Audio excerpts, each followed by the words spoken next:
How to turn off a NordicTrack treadmill.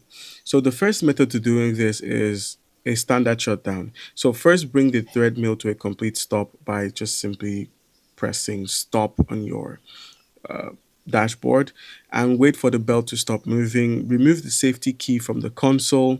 Locate the power switch near the power cord at the base of the treadmill and just flip the switch off. This is it. Just basically flip the switch off.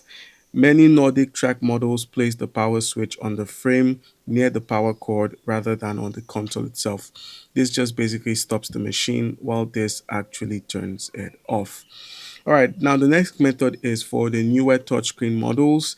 Some newer Nordic track treadmills enter sleep mode automatically. So basically, just end your workout by clicking on stop. Let the treadmill return to the home screen.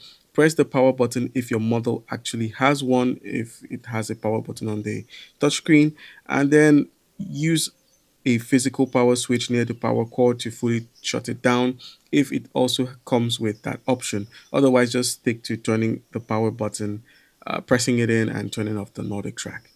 All right, guys.